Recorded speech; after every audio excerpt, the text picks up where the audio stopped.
Welcome to Hilarious Helmet History, the show where your cultural historical misconceptions are even sillier than my helmet. And I'm wearing the colonial equivalent of a helmet, which is dead hair and a goofy triangle. Because today we're talking about the American Revolution, specifically the number one asshole of the entire revolution, Benedict Arnold. He's been dead for over 200 years, and his name is still shorthand for traitor. All anyone knows about him is that he quit on America, which is ridiculous, because Benedict Arnold pretty much won the Revolutionary War for America.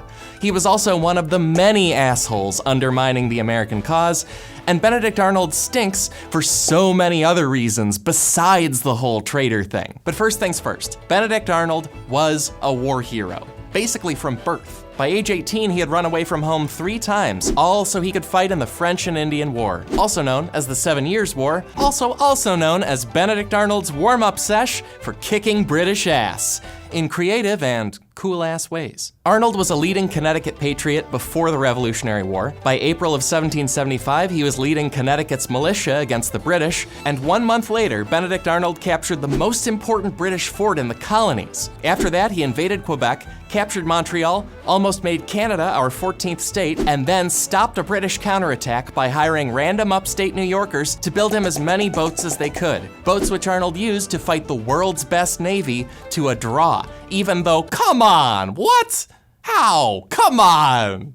Benny! Any one of those successes would make another soldier an eternal American hero. All 3 of those successes are just the stuff Benedict Arnold did early in the Revolution. Let's move on. His military masterpiece, his combat, Led Zeppelin IV, his actually a sergeant, Sergeant Pepper, came later in the fall of 1777. The British tried to split the colonies in half by conquering the Hudson River Valley. American forces under General Horatio Gates fought to prevent that at the battles of Saratoga. By the way, Saratoga was a set of battles. As you may know, Gates's American troops won at Saratoga. That win convinced the French to join the war. That French alliance made winning the war possible. But here's what nobody talks about. America won Saratoga because of General Gates's second in command, Benedict Arnold. Benny saved the day multiple times with a combination of skilled leadership, disobeying orders, and sacrificing his body. And that list sums up Benedict Arnold's approach to war and to life. Be awesome, be an asshole, and leave it all out on the field. Unfortunately, the results of that lifestyle are why he quit on America. According to historian James Kirby Martin,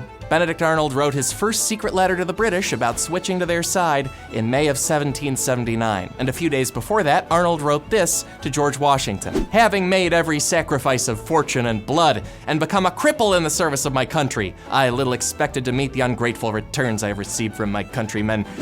And that's pretty accurate. Arnold gave up his fortune and his leg for the American cause, despite having the world's worst coworkers. Before the Revolution, Arnold was a wealthy Connecticut businessman. While Arnold was away from home winning battles, the British stole and burned his stuff. And when Arnold tried to earn back some money by running a wartime side business, he was accused of abusing his office, he was publicly shamed, and he was court-martialed. Also, Benedict didn't just sacrifice his leg, he suffered staggering waves of leg torture. Historian Willard Stern Randall describes a battle in Canada in 1775 where Arnold felt numb in his left leg. That numbness was because he'd been shot, and I mean shot. The army doctor said a musket ball cleft off nigh 1/3 of his leg. That leg kinda sorta recovered till another bullet shattered his femur at Saratoga. Arnold told a fellow soldier he'd been shot in the same leg. "I wish it had been my heart." If you're one of the very, very few fans of the show Turn, Washington Spies, first of all, congrats. Second, you have a general sense of Arnold's horrible recovery.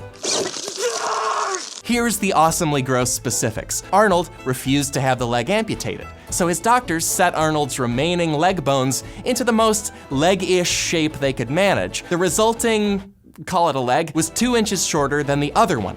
Arnold spent the rest of his life in limping pain, and in return for all that sacrifice and all of his successes, Benedict Arnold was underpaid and skipped over for promotions. He also worked with people like Horatio Gates, who made a point of stealing Arnold's credit for winning at Saratoga. And that is just the tip of the toxic coworker iceberg. Most of the guys Benedict Arnold dealt with on a day-to-day basis undermined the American Revolution. General Charles Lee was another high-ranking credit thief, and Lee and Gates were both pals of General Thomas Conway, who led a military conspiracy to ruin George Washington's reputation and try to get him fired. Meanwhile, Congress refused to deal with those problems, refused to help Arnold do a fundraiser for his friend's war widow, and underfunded the Army. Congress also ran Army logistics through this guy, Thomas Mifflin, who did a bad job of feeding and clothing the troops on purpose, just because he had a grudge against Washington. That helped create the terrible winter at Valley Forge that almost ended the Revolution. And at least one of these jerks should be famous for betraying the American Revolution. But no,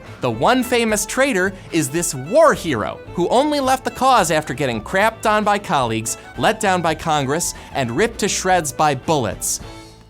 And he's still totally a traitor. Don't forgive Benedict Arnold. He switched sides in 1780 when there was still plenty of war to fight. He gave up major military secrets. He raided and burned towns in his home colony of Connecticut. And he was also bad at being a traitor and did it for some crappy reasons along with the good ones. Chief crappy reason, he wanted to bone a teenager. In the same year he quit on America, 38-year-old Benedict Arnold married 19-year-old Peggy Shippen, a loyalist from a family of loyalists who connected him with British spy John Andre and helped him every traitorous step of the way. Arnold also brought that lack of promotions on himself. Remember, he had a heroic military resume and George Washington's friendship. The only way that doesn't get you promoted is if you're a real pain in the stockings? Britches? Funny hat? I don't know. Anyway, Arnold remained a self-sabotaging jerk as a British general. Whenever he met a new coworker, who he recognized from earlier fighting, Arnold would tell that redcoat to his face exactly how that guy screwed up previous battles. That overwhelming dickery pushed everyone to ignore Arnold's military advice out of spite, so he sailed all the way to England to try to get higher-ranking British guys to listen to him. And while he wasted time crossing the ocean, the Americans won the war. Arnold is also one of the few people in the history of the world to lose money by selling out. He wasted the bribe the British gave him. Also, when Arnold planned his transition, let's call it, American spies found out about it ahead of time, forcing Arnold to flee his home, abandoning his existing money and stuff. And after the war, Arnold moved to Canada and went into the shipping business. Unfortunately, Canada is mostly only close to America, a place where people were not excited to Shark Tank it up with Benedict Arnold, a man who never seemed to understand that everyone would hate him forever. Immediately after switching sides, he sent an open letter to American newspapers explaining why, as if that would help. And as late as 1781, when Arnold was a British commander invading Virginia, he allegedly wondered what might happen if Americans captured him. The British soldier he asked about that replied, "They will cut off that leg of yours wounded at Quebec and at Saratoga,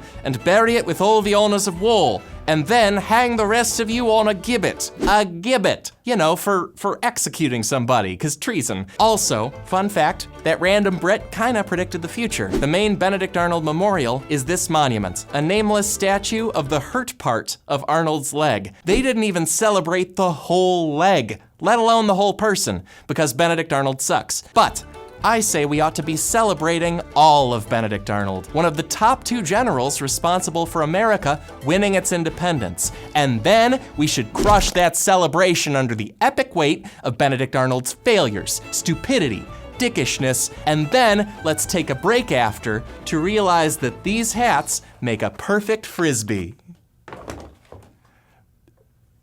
Like a so-so frisbee, like a C+ frisbee.